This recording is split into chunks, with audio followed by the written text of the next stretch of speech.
Rally को संबोधित करते हुए केंद्रीय रक्षा मंत्री राजनाथ सिंह ने कहा कि पश्चिम बंगाल में बीजेपी की सरकार बन गई तो कोई भी यहां बम नहीं बना पाएगा। राजनाथ ने कहा कि जो भी बम बनाने की जुर्रत करेगा उसे उल्टा लटका दिया जाएगा।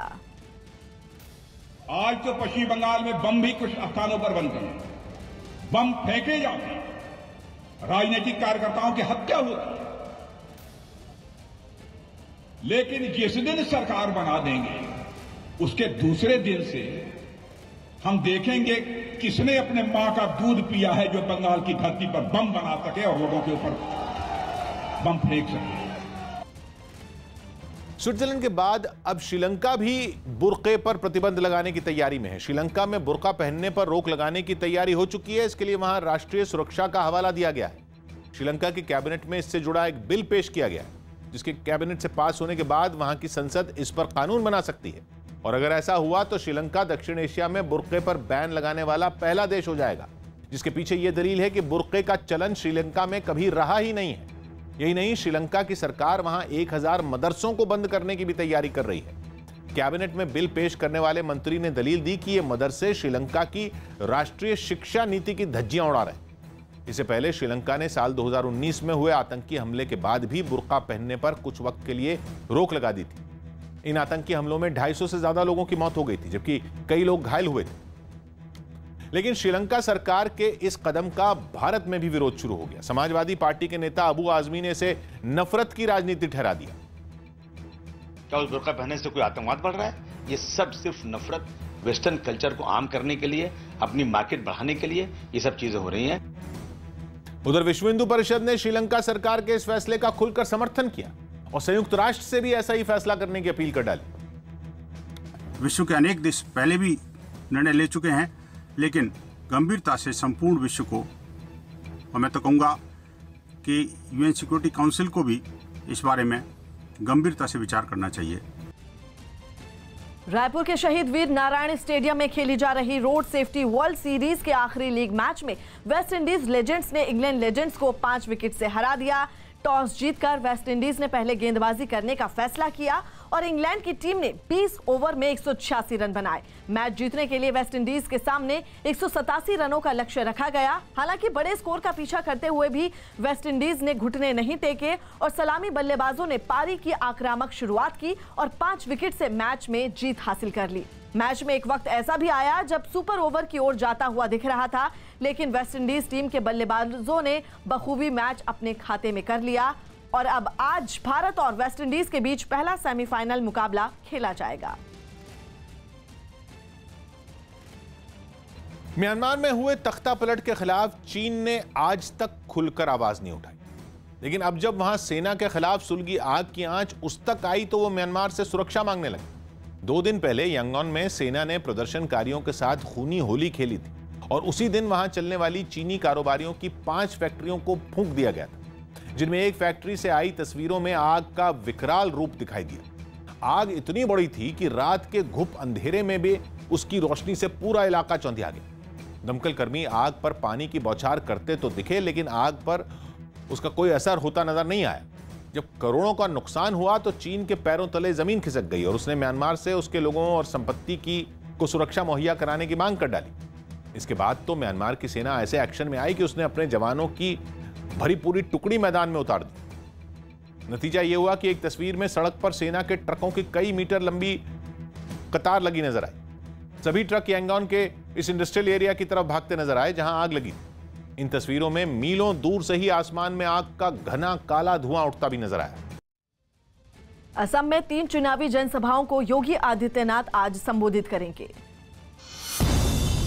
उत्तर प्रदेश के मुख्यमंत्री योगी आदित्यनाथ आज असम में 3 चुनावी जनसभाओं को संबोधित करेंगे, लेकिन इन रैलियों से पहले सीएम योगी सुबह 11 बजे गुवाहाटी में मौजूद कामाख्या मंदिर में पूजा करेंगे। दिल्ली सरकार ने Delhi board of school education के नाम से राज्य के शिक्षा बोर्ड को रजिस्टर करवा दिया। इसे अभी दिल्ली सरकार के तहत आने वाले 20 से 25 स्कूलों में शुरू करने की योजना है और बाद में इसे सभी सरकारी स्कूलों में लागू कर दिया जाएगा।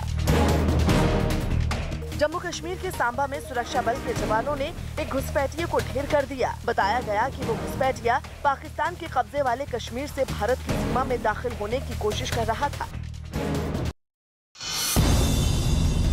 पश्चिम बंगाल के मुख्यमंत्री और टीएमसी की अध्यक्ष ममता बनर्जी आज झारग्राम में 3 चुनावी जनसभाओं को संबोधित करेंगी।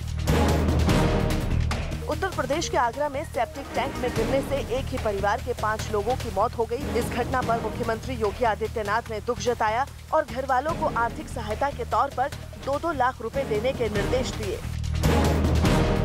मुंबई के नजदीक डोंबिवली में एक डंपिंग ग्राउंड में आग लगने से अफरा तफरी मच गई। घटना की जानकारी मिलते ही फायर ब्रिगेड की कई गाड़ियां वहां पहुंचकर आग बुझाने में जुट गई। हालांकि आग कैसे लगी इसका पता अभी नहीं चल सका है। अफगानिस्तान के बगलान में एक यूनिवर्सिटी की बस को निशाना बनाकर फायरिंग की गई, जिसमें बस ड्राइवर समेत 2 लोगों की मौत हो गई और 6 से ज्यादा लोग घायल हो गए। हालांकि हमले की जिम्मेदारी अभी तक किसी आतंकी संगठन ने नहीं ली है। हरियाणा के सोनीपत में हाईवे पर पक्का निर्माण करने पर किसानों के खिलाफ केस दर्ज कर लिया गया। ये किसान कृषि सुधार कानूनों के खिलाफ आंदोलन कर रहे हैं और इसी दौरान उन्होंने हाईवे पर पक्के मकान बनाने शुरू कर दिए। वहां से जो तस्वीरें आई उनमें दिखा कि हाईवे पर ईंटों की दीवार खड़ी हो चुकी है। ये नहीं, वहां एक बोरवेल की खुदाई भी की गई, जिसके बारे में पता चलते ही हाईवे का रखरखाव करने वाली संस्था NHAI की ओर से FIR दर्ज करवाई गई। NHAI के ऑफिसर की शिकायत मिली थी, वो हमने मामला दर्ज करके उसकी जांच शुरू कर दी है। इस मामले में पुलिस ने जांच शुरू कर दी है, साथ ही हाईवे पर चल रहे काम को रोक दिया गया। मुंबई से हैरान करने वाली तस्वीर सामने आई, जहां क्रिकेट खेलने से मना करने पर कुछ लोगों ने एक आदमी की पिटाई कर दी। आरोप है कि उन लोगों ने न सिर्फ उसकी पिटाई की बल्कि उसकी हत्या की भी कोशिश की। ये पूरी घटना 2 दिन पहले की है, जिसका CCTV वीडियो अब सामने आया, जिसमें कुछ लोग एक आदमी को घेरकर उसकी पिटाई करते हुए दिखाई दिए। आरोपियों ने उस आदमी पर जमकर लात घूंसे बरसाए, उसे इतना मारा कि वो जमीन पर गिर गया। बाद में वो किसी तरह भीड़ के चंगुल से भागने में कामयाब रहा। वीडियो में सामने आने के बाद पुलिस ने मामला दर्ज कर जांच शुरू कर दी है। केंद्र शासित क्षेत्र दमन और दीव के दमन से डरा देने वाली कुछ तस्वीरें सामने आई। वहां प्लास्टिक का सामान बनाने वाली एक फैक्ट्री में भीषण आग लग गई। हालांकि आग कैसे भड़की इसका पता नहीं चल पाया, लेकिन जिस रफ्तार से उसने पूरी फैक्ट्री को अपनी चपेट में ले लिया, उससे सब लोग घबरा गए। इस घटना के कुछ ही देर बाद फैक्ट्री का ज्यादातर हिस्सा आग की लपटों से घिर गया। हर तरफ आग की लपटें उठती हुई दिखाई दी। खिड़कियों से तो वो ऐसे बाहर निकल रही थी कि मानो कोई ज्वालामुखी हो। इस भीषण आग की वजह से फैक्ट्री से काला धुआं उठने लगा, जो कि आसमान में बादलों की तरह छा गया। तस्वीरें हम आपको दिखा रहे हैं। ये मंजर काफी दूर से भी साफ देखा जा सकता था। इस घटना की जानकारी मिलने के बाद फायर ब्रिगेड की कुछ गाड़ियां वहां पहुंची और दमकल कर्मी आग बुझाने में जुट गए, लेकिन इतनी भीषण आग को बुझा पाना आसान नहीं था। इसलिए वहां फायर ब्रिगेड की 15 गाड़ियों को बुलाया गया, जिसके बाद कई दमकल कर्मियों ने फैक्ट्री में लगी इस आग को कड़ी मेहनत से बुझा लिया। इस पर काबू पाने में काफी वक्त लगा, लेकिन राहत की बात यह रही कि इस घटना में सब लोग सुरक्षित रहे। हालांकि फैक्ट्री मालिक को आग से भारी नुकसान पहुंचा। ATM में कैश भरने में इस्तेमाल होने वाली गाड़ियों का इस्तेमाल चुनावों में होने का मामला तमिलनाडु में सामने आया। चुनाव आयोग ने एक कैश वैन की जांच की और उसमें मौजूद रकम को संदिग्ध मानकर सीज कर लिया। माना जा रहा है कि इस पैसे का इस्तेमाल विधानसभा चुनाव के दौरान किया जाना था। हालांकि अभी इस मामले में किसी भी पार्टी या किसी नेता का नाम सामने नहीं आया है। जांच के दौरान चुनाव आयोग की टीम ने कैश वैन की जांच की, जिसमें करोड़ों रुपए कैश बरामद हुए, जिनका हिसाब चुनाव आयोग को नहीं मिला। चुनाव आयोग ने अब इस रकम को जब्त कर लिया है। हैरानी की बात यह है कि तमिलनाडु में अब तक जब्त हुए कैश और बाकी सामान की कुल कीमत 100 करोड़ के भी पार जा चुकी है।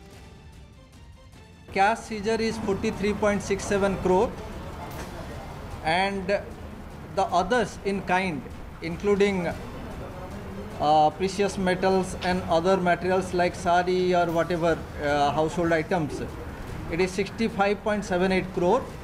So the total is 109.45 crore. Jammu Kashmir में भारी बर्फबारी से बंद हुई सड़कों को खोलने का काम तेज हो गया है।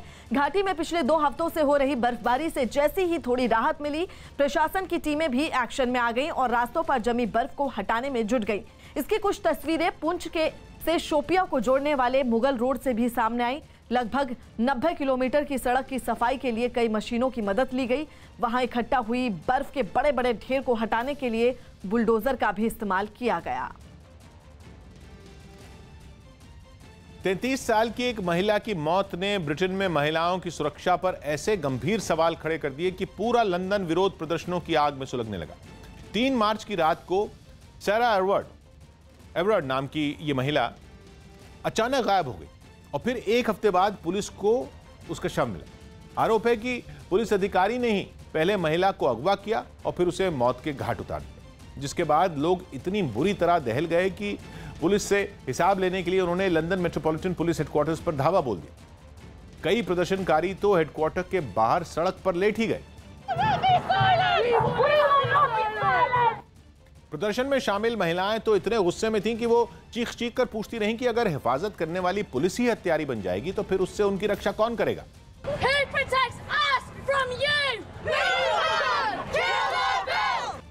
पुलिस हेडक्वार्टर के बाहर धरना देने से पहले हजारों लोग ब्रिटेन की संसद के पास भी जुटे, लेकिन सूरज ढलते ही वो आसपास के इलाकों में फैल गए और उन्होंने सड़कें जाम कर दी। काफी देर तक तो पुलिस चुपचाप सब देखती रही, लेकिन फिर उसने कोरोना की वजह से लागू पाबंदियों का हवाला देकर प्रदर्शनकारियों को अपने अपने घर लौटने का अल्टीमेटम दे दिया। लेकिन जब तब भी लोग नहीं माने तो पुलिस ने धरपकड़ शुरू कर दी। हालांकि प्रदर्शनकारियों ने भी पुलिस को खूब चकाया। सामने आई एक तस्वीर में एक अकेले लड़के को हिरासत में लेने के लिए 5 पुलिसकर्मी जमीन आसमान एक करते नजर आए। महाराष्ट्र के पुणे से दहशत से भर देने वाली तस्वीरें सामने आई, जहां एक बाजार में लगी आग ने 25 दुकानों को जलाकर राख कर दिया। यह हादसा कैसे हुआ इसका पता नहीं चल पाया, लेकिन पूरे बाजार में फैली आग को देखकर वहां मौजूद दमकल कर्मियों के हाथ पैर भी फूल गए। आग वहां मौजूद एक ऊंची इमारत तक पहुंच गई और अचानक से भयानक लपटें और धुआं उठने लगा। दमकल लपटों को शांत करने के लिए उन पर पानी की बौछार करते रहे, लेकिन आग ने वहां कुछ बाकी नहीं छोड़ा। आपको बता दें, कई घंटों की मेहनत के बाद जब दमकल कर्मियों ने आग को पूरी तरह बुझाया तो वहां दुकानों के मलबे के अलावा और कुछ नजर नहीं आया। हालांकि अच्छी बात यह रही कि इस हादसे में किसी भी इंसान को कोई नुकसान नहीं हुआ। बंगाल में बीजेपी से उम्मीदवार बनाए गए स्वपन दास गुप्ता ने राज्यसभा से इस्तीफा दे दिया। बंगाल की तारकेश्वर विधानसभा सीट से बीजेपी उम्मीदवार स्वपन दास गुप्ता ने राज्यसभा की सदस्यता छोड़ने का ऐलान किया। स्वपन दास गुप्ता राज्यसभा में एक मनोनीत सदस्य हैं, जिनका कार्यकाल 2022 में खत्म होना है। ट्वीट कर उन्होंने ऐलान किया कि वो तारकेश्वर के चुनाव पर पूरा ध्यान लगाना चाहते हैं, लेकिन टीएमसी सांसद महुआ मोइत्रा ने उनके इस्तीफे को उनकी मजबूरी बताया। महुआ मोइत्रा ने लिखा कि मनोनीत सांसद किसी दल का नहीं हो सकता, इसलिए अगर स्वपन दास गुप्ता संसद से इस्तीफा न देते तो उनकी सदस्यता अपने आप रद्द हो जाती। अभिषेक बच्चन की फिल्म द बिग बुल का टीजर सोशल मीडिया पर जारी कर दिया गया। ये फिल्म 90 के दशक में शेयर मार्केट में हुए बड़े घोटाले पर बनाई गई है। इस फिल्म को अजय देवगन और आनंद पंडित बना रहे हैं। फिल्म द बिग बुल अगले महीने 8 अप्रैल को ऑनलाइन रिलीज की जाएगी। बड़े सपने देखने से मना कर देती है दुनिया, इसीलिए उसने अपनी दुनिया खड़ी कर दी। The big bull. बिहार सरकार ने सार्वजनिक होली मिलन समारोह पर रोक लगा दी। कई राज्यों में लगातार बढ़ रहे कोरोना संकट की वजह से ये फैसला लिया गया। इसके अलावा महाराष्ट्र, पंजाब और केरल से बिहार पहुंचने वाले लोगों के लिए कोरोना की नेगेटिव रिपोर्ट दिखाना जरूरी होगा। सचेत होकर निर्णय किए हैं कि कोई भी सार्वजनिक कार्यक्रम होली मिलन का राज्य के अंदर आयोजित नहीं किया जाएगा। राजस्थान सरकार जयपुर से अयोध्या के लिए सीधी बस चलाएगी। इससे राम मंदिर जाने वाले श्रद्धालुओं को काफी सहूलियत होगी। भगवान राम के मंदिर में कोई दर्शन करने चाहे तो उसको सुविधा तो चाहिए, बस तो चाहिए। खुफिया एजेंसियों के हवाले से खबर है कि एलओसी के नजदीक पीओके में आतंकी काफी अच्छी तकनीक वाले सैटेलाइट फोन का इस्तेमाल कर रहे हैं। इन सैटेलाइट फोन की खासियत यह है कि इनके जरिए किसी भी जगह से संपर्क साधा जा सकता है। दिल्ली की सड़कों पर भी मास्क की चेकिंग होने लगी है। कोरोना के खिलाफ मास्क बड़ा हथियार है।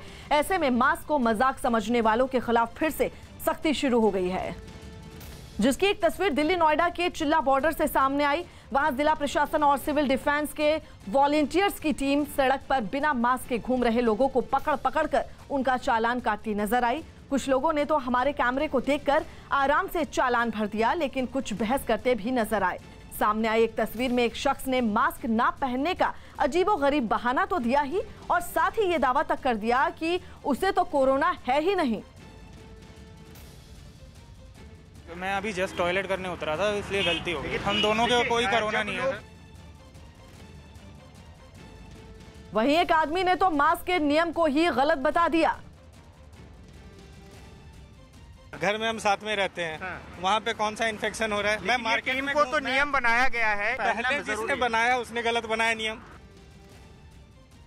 लोगों ने ये दावा भी किया कि कुछ खाने पीने के लिए उन्होंने मास्क हटाया ही था कि तभी उनका चालान कर दिया गया। मास्क यहाँ पे था और ये पकड़ के इन्होंने चालान कर दिया। मास्क तो नाक पे पहनना है, पूरा मुंह और नाक ना, वो सौंफ खा रहे थे। कई लोगों के चेहरे पर मास्क तो नजर आया, लेकिन सिर्फ दिखाने के लिए, क्योंकि उससे नाक तो ढक ही नहीं रही थी और ना तो मुंह पर मास्क पहनने की भी जहमत नहीं उठाई। कोरोना और लॉकडाउन से जूझ रहे महाराष्ट्र के नागपुर में आरएसएस लोगों की मदद के लिए आगे आ रहा। कोरोना की वजह से नागपुर में 21 मार्च तक के लिए लॉकडाउन लगाया गया है और वहां लोगों के बाहर आने जाने पर रोक है। ऐसे में राष्ट्रीय स्वयंसेवक संघ ने बुजुर्ग और दिव्यांग लोगों को टीका लगवाने का बीड़ा उठाया। इसके लिए एक खास तरह की गाड़ी बनाई गई जिसमें व्हील चेयर को आसानी से फिट किया जा सकता है। सामने आई तस्वीरों में आरएसएस के कुछ स्वयंसेवक व्हील चेयर पर मौजूद एक बुजुर्ग को गाड़ी में बिठाते नजर आए। इसके बाद उन्हें व्हील चेयर समेत ही अस्पताल ले जाया गया, जहाँ टीका लगवाने के बाद उन्हें वापस उनके घर छोड़ दिया गया। गाडी आमची खूप सुविधा झाली आहे, घरपोच ती गाडी आली आणि आम्हाला असं वाटलं सुद्धा नाही की मी इथे जाऊन आणि परत घरी जाते आहे म्हणून। बताया गया कि वहां आरएसएस की मदद से अब तक ऐसे कई जरूरतमंदों को कोरोना की वैक्सीन लगाई जा चुकी है। अफगानिस्तान की राजधानी काबुल में एक वैन में हुए धमाके में 15 लोग घायल हो गए। बम धमाके के बाद पुलिस और सुरक्षा बल की कई टीमें वहां पहुंच गई और पूरे इलाके को घेर लिया। सामने आई तस्वीरों में धमाके के बाद उस वैन के परखच्चे उड़े नजर आए। इस हमले की चपेट में वैन के पीछे आ रही एक टैक्सी भी आ गई और उसे काफी नुकसान हुआ। पुलिस ने हमले में घायल हुए लोगों को अस्पताल पहुंचा दिया। हादसे वाली जगह पर भारी संख्या में मौजूद सुरक्षा बल के जवान गश्त भी करते दिखाई दिए। फिलहाल किसी आतंकी संगठन ने इस धमाके की जिम्मेदारी नहीं ली है।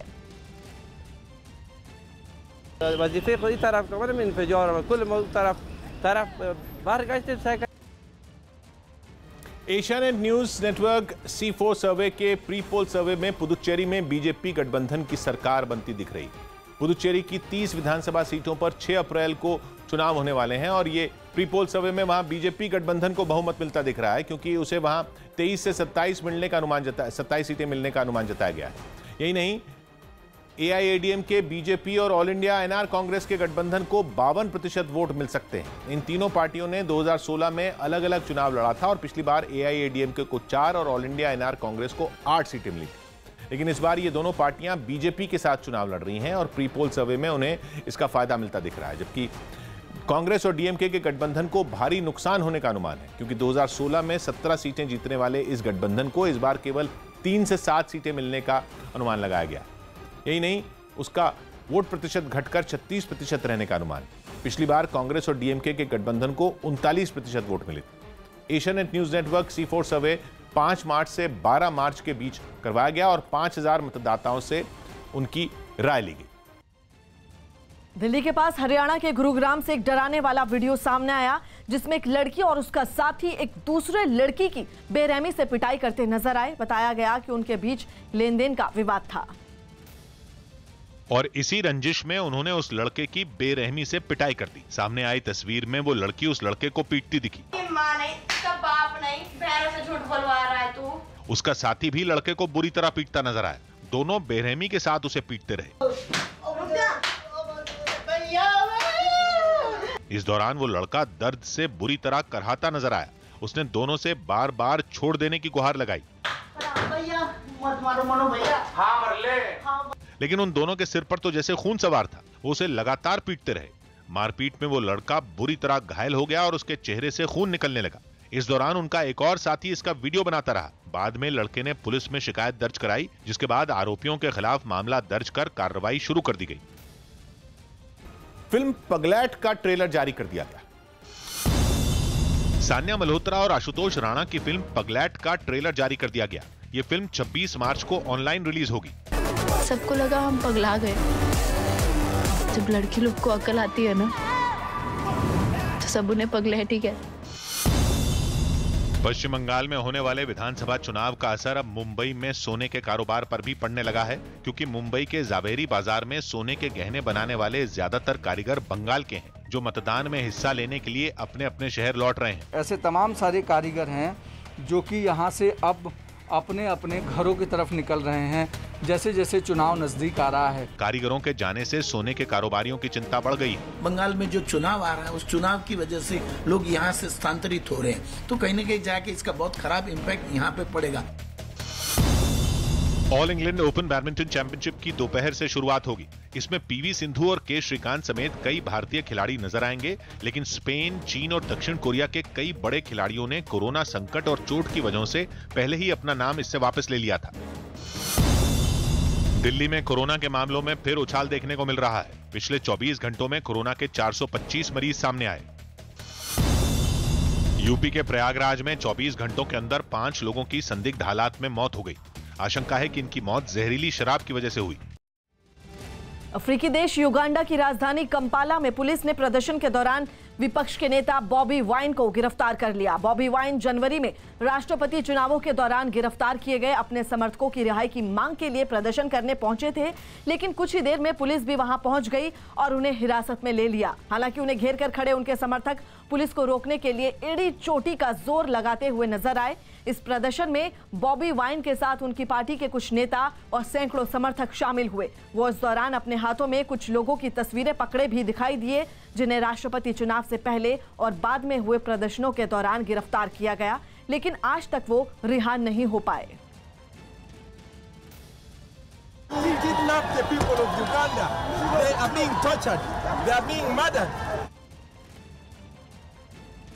बॉबी वाइन को गाड़ी तक पहुंचाने के लिए भी पुलिस को खासी मुश्किलों का सामना करना पड़ा, क्योंकि उनके समर्थकों का काफिला उनके साथ साथ चल रहा था। एक आदमी तो पुलिस के सामने ही बॉबी वाइन के पास पहुंच गया, जिसे उन्होंने जैसे तैसे दूर किया। इसके बाद पुलिस ने बॉबी वाइन और उनके कुछ साथियों को गाड़ी में बैठाया और वहां से ले गए। बाद में पुलिस ने उन्हें उनके घर पर छोड़ दिया।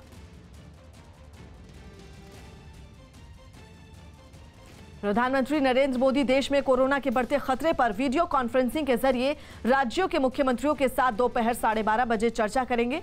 देश में कोरोना मरीजों की संख्या तेजी से बढ़ रही है। पिछले कुछ दिनों से हर दिन 20,000 से ज्यादा केस सामने आ रहे हैं। ऐसे में प्रधानमंत्री की मुख्यमंत्रियों के साथ ये बैठक बेहद अहम मानी जा रही है। इस बैठक में सभी मुख्यमंत्री अपने राज्य की कोरोना स्थिति की रिपोर्ट लेकर शामिल होंगे, जिसके आधार पर केंद्र सरकार कोरोना से निपटने के लिए आगे की रणनीति तय करेगी। और कोरोना संकट के अलावा पीएम मोदी देश भर में चलाए जा रहे कोरोना का टीका लगाने के अभियान पर भी राज्यों के मुख्यमंत्रियों के साथ चर्चा करेंगे।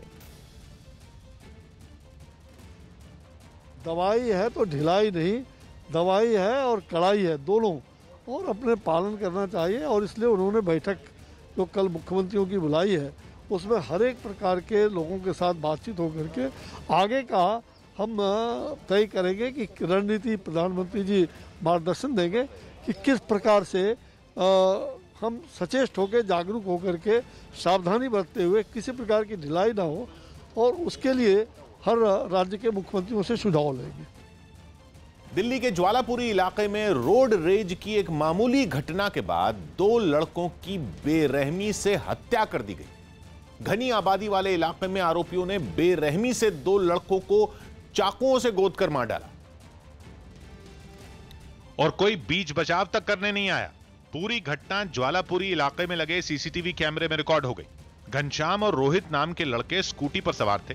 बताया जा रहा है कि उनकी स्कूटी की टक्कर आरोपियों की मोटरसाइकिल से हुई, लेकिन इतनी सी घटना के कारण खून खराबे की नौबत आ गई। चारों में बात कहासुनी से शुरू हुई और कुछ ही पलों में दोनों पक्ष बीच सड़क गुत्थम गुत्था हो गए। लड़ाकों के 2 गुट बन गए और दोनों तरफ से लात घूंसे चलने लगे। थोड़ी देर तो मुक्के चलते रहे। एक लड़का जमीन पर गिरा रहा और दूसरा घूंसों की बरसात करता रहा, लेकिन अचानक जमीन पर गिरे लड़के को उसके दोस्त ने उठाया और उसके हाथ में एक चाकू थमा दिया। यहीं पर झगड़ा होने के बाद अचानक दोनों आरोपियों ने चाकू निकाला और चाकू निकालने के बाद ताबड़तोड़ उन दोनों पर वार करने लगे। चाकू हाथ में आते ही उसने पहले उसका गला रेता, लेकिन उसके हाथ रुके नहीं। पीठ पर, गले पर, पेट पर, छाती पर, हर जगह वो चाकू से ताबड़तोड़ वार करता रहा। जबकि बताया जा रहा है कि हत्या करने वाले 2 लड़कों में एक नाबालिग है।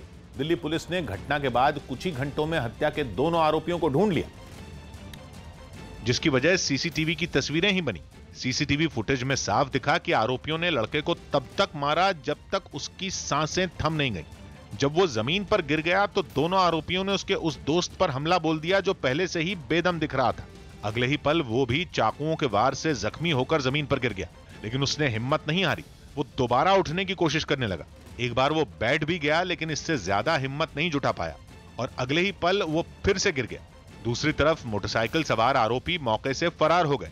सूत्रों के मुताबिक 40 से ज्यादा जो चाकू हैं वो यहाँ पर मारे गए हैं। आरोपियों ने वारदात को अंजाम देने के बाद यहाँ से अपनी गाड़ी उठाई और उसके बाद बाइक में यहाँ से फरार हो गए। जिस वक्त आरोपियों ने चाकू चलाना शुरू नहीं किया था, उसी वक्त एक आदमी वहां से गुजरता भी दिखा, लेकिन उसे तो जैसे फर्क ही नहीं पड़ा कि सड़क पर कुछ हो भी रहा है।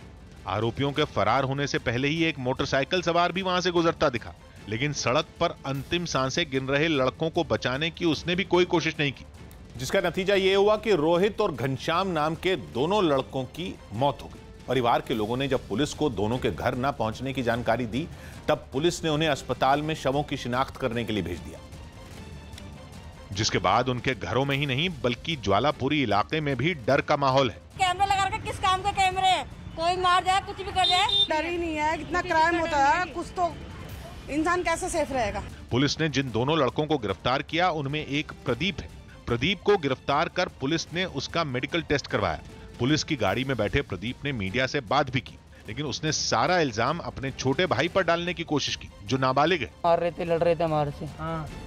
तो मैंने तो मारा नहीं, छोटे वाले भाई ने मारा। प्रदीप को भरोसा है कि सीसीटीवी फुटेज में भी उसके खिलाफ कोई सबूत नहीं मिलेगा। मेरी शकल आएगी नहीं। एक दूसरे से बिल्कुल अनजान लड़के सड़क पर हुई मामूली घटना के बाद एक दूसरे के खून के प्यासे हो गए, जिससे दिल्ली पुलिस भी सन्न है।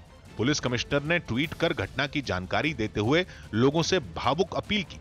उन्होंने लोगों से कहा कि ऐसा कोई विवाद होने से पहले अपने आप से पूछिए कि क्या यहां झगड़ना जिंदगी से ज्यादा जरूरी है। महाराष्ट्र में कोरोना की रफ्तार हर गुजरते दिन के साथ और तेजी से बढ़ रही है। पिछले 24 घंटे में राज्य में करीब 18,000 कोरोना के केस सामने आए, जबकि 87 लोगों की मौत हुई। नागपुर में एक दिन में 2500 से ज्यादा मरीज सामने आए और इस बीमारी से 18 लोगों ने दम तोड़ दिया।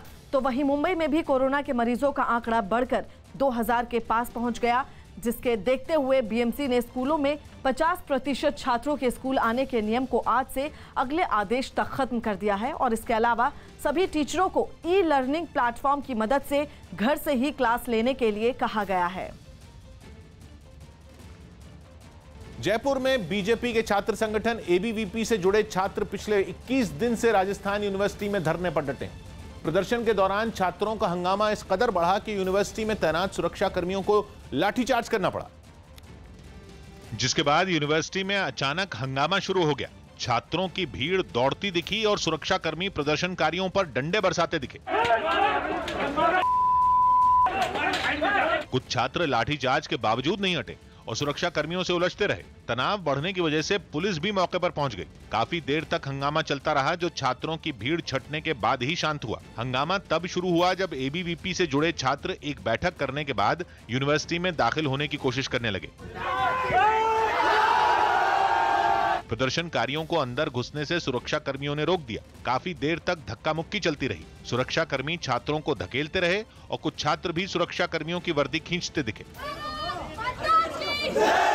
कोरोना संकट के कारण राजस्थान में कई यूनिवर्सिटियां छात्रों।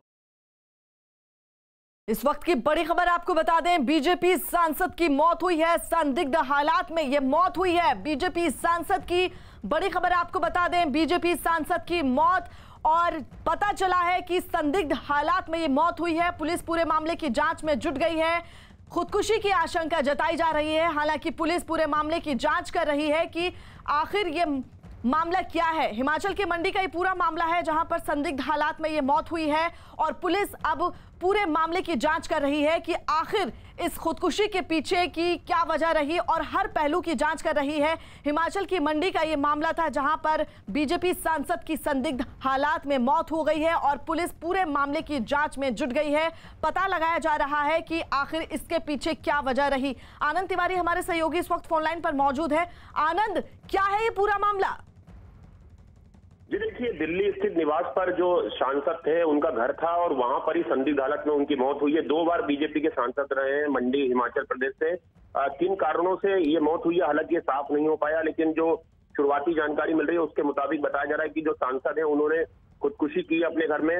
रामस्वरूप शर्मा इनका नाम बताया जा रहा है और पुलिस इस समय जो आला अधिकारी हैं वो इनके घर पर मौके पर मौजूद है। बता दें कि जो नई दिल्ली जिला है वहां पर आरएमएल अस्पताल के नजदीक में ही कई जो सरकारी निवास बने हुए हैं जिसमें कई वीआईपी और जो सांसद हैं वो रहते हैं। वहीं पर ये घटना बताई जा रही है कि अपने घर पर ही उन्होंने खुदकुशी की। हालांकि अब तक मौत की असली वजह का पता नहीं चल पाया। पोस्टमार्टम रिपोर्ट आने के बाद ये साफ हो पाएगा।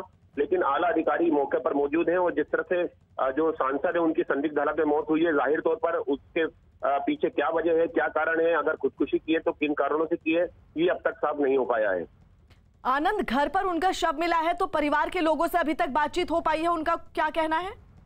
जी देखिए, घर के परिवार के लोग, घर के जो कर्मचारी, गार्ड, नौकर चाकर सभी लोग घर में मौजूद थे और उन सबसे भी पुलिस जानकारी जुटाने की कोशिश कर रही है कि किन हालातों में अगर ये सुसाइड है, अगर ये आत्महत्या है तो किन हालातों में जो सांसद है उन्होंने आत्महत्या की है। क्या वो बीमार चल रहे थे या किसी तरीके से मानसिक अवसाद में थे, वो तमाम चीजें परिवार से जानकारी जुटाने की जो पुलिस है वो कोशिश कर रही है। पुलिस मौके पर मौजूद है इस समय और जो तमाम हालात हैं उनका वहां पर जायजा लिया जा रहा है। जो मौका मुआयना है उसे देखा जा रहा है। लेकिन किन परिस्थितियों में ये मौत हुई है और जिस तरह से शुरुआती जांच में बताया जा रहा है कि ये आत्महत्या का मामला है, तो आत्महत्या के पीछे क्या कारण है ये पोस्टमार्टम रिपोर्ट आने के बाद ही साफ हो पाएगा। शुक्रिया आनंद।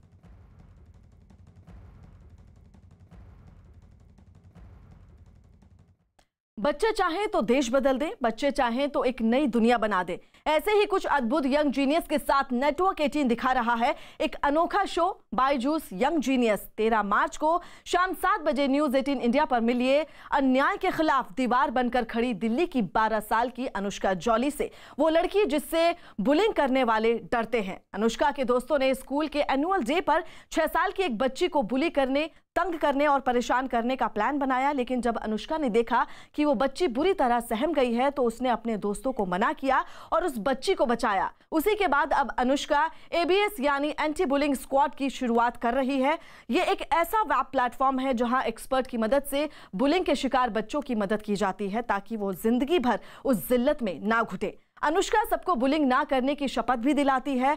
वो अब तक 700 बच्चों की मदद कर चुकी है। 20 मार्च को शाम 7 बजे न्यूज 18 इंडिया पर मिलिए एंटी बुलिंग स्क्वाड की फाउंडर और CEO से। जरूर देखिए बायजूस यंग जीनियस।